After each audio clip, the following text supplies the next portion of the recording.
Hello hello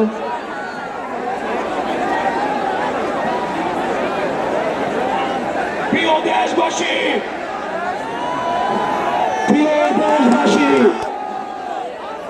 আমরা 3 August এই শহীদ মিনার প্রাঙ্গণ থেকে আমরা এক দফা ঘোষণা দিয়েছিলাম।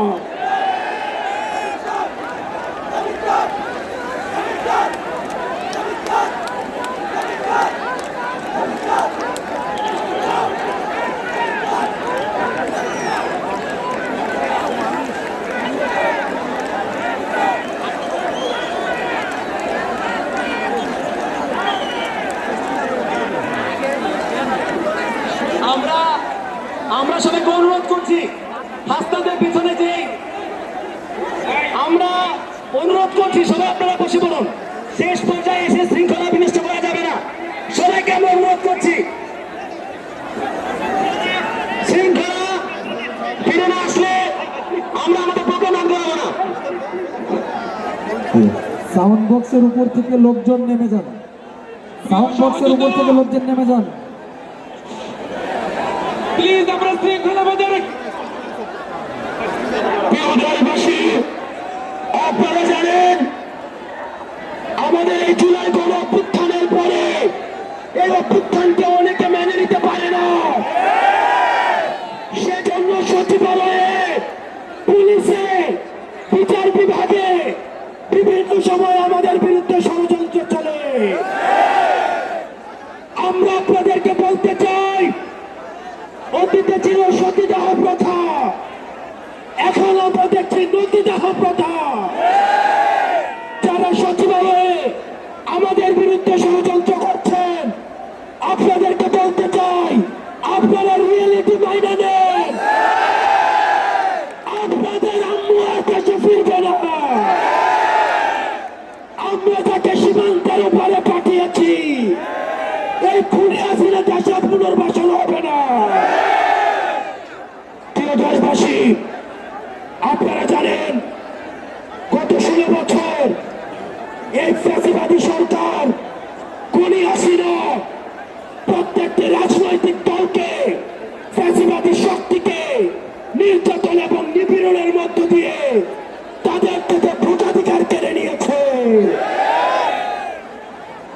বিএনপি, জামাত সহ ফ্যাসিবাদ বিরোধী যতগুলো শক্তি রয়েছে, আলেম ওলামা রয়েছে, অনলাইন অ্যাক্টিভিস্ট রয়েছে, তাদের বাক স্বাধীনতাকে হরণ করেছে।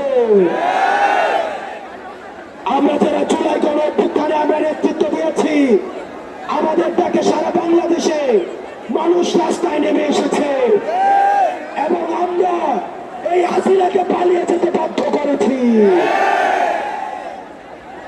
আমরা এই সরকারকে বলতে চাই, আজকে 5 আগস্টের পরে আজকে এই পর্যন্ত আইন শৃঙ্খলা পরিস্থিতি এখনো পর্যন্ত স্বাভাবিক হয় নাই। দ্রব্যমূল্য এখনো নিয়ন্ত্রণে আসে নাই। আপনি যদি মনে করেন, বারবার বলতে থাকেন সিন্ডিকেট এক হাত থেকে আরেক হাতে গিয়েছে, তাহলে আপনার কাজটা কি? যেখানে এই সিন্ডিকেটের হাত ভেঙে দিতে হবে, দ্রব্যমূল্যকে মানুষের নিয়ন্ত্রণে আনতে হবে, আইন শৃঙ্খলা পরিস্থিতিকে স্বাভাবিক করতে হবে। কোন বিপ্লবীর গায়ে যদি আক্রমণ করা হয়, এই সরকারকে তার দায়ভার নিতে হবে। আজকে এতদিন হয়ে গিয়েছে, আপনারা জানেন আমরা এখনো পর্যন্ত বিচার বহির্ভূত যে হত্যাকাণ্ডগুলো হয়েছে, ওই হত্যাকাণ্ডের বিচার নিশ্চিত করতে পারি নাই। আমরা দেখেছি পিলখানা হত্যাকাণ্ড, এই পিলখানা হত্যাকাণ্ড ক্যাশব্যাক অফিসারদেরকে একজন করে মেরে ফেলা হয়েছে। আমরা চাই অতি শীঘ্রই এই পিলখানা হত্যাকাণ্ডের বিচার নিশ্চিত করতে হবে। আমরা শাপলা ঘটনাকে ভুলে যাই নাই। আমরা দেখেছি রাতের অন্ধকারে লাইট টিভিয়ে আলেম ওলামাদেরকে মেরে ফেলা হয়েছে। আলেম ওলামাদের বিচার নিশ্চিত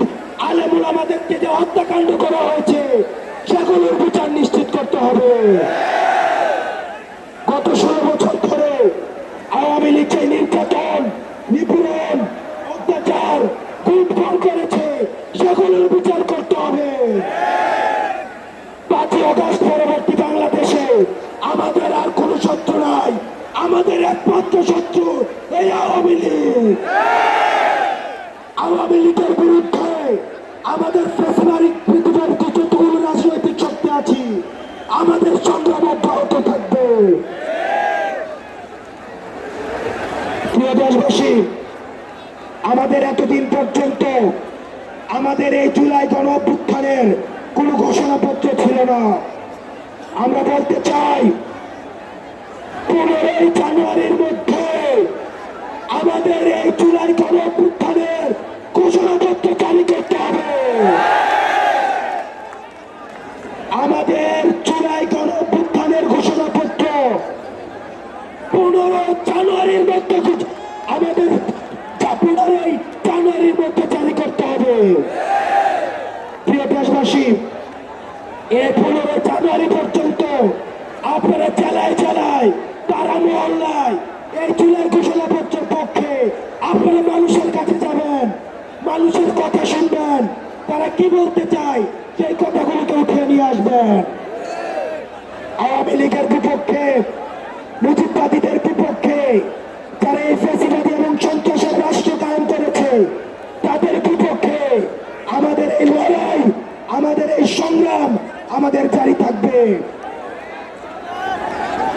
আমরা সবাই হাত তুলে শপথ করতে চাই, সবাই হাত তুলে শপথ করতে চাই।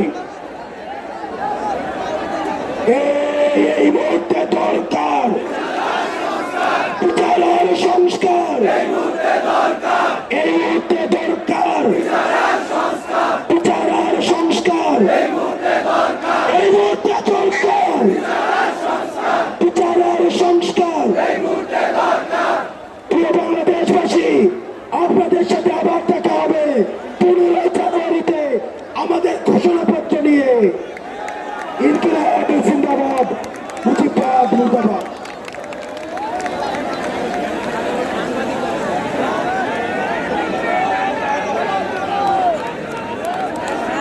বিপ্লবী ভাইরা পলাশী রোড এবং শাহবাগ রোড দিয়ে যারা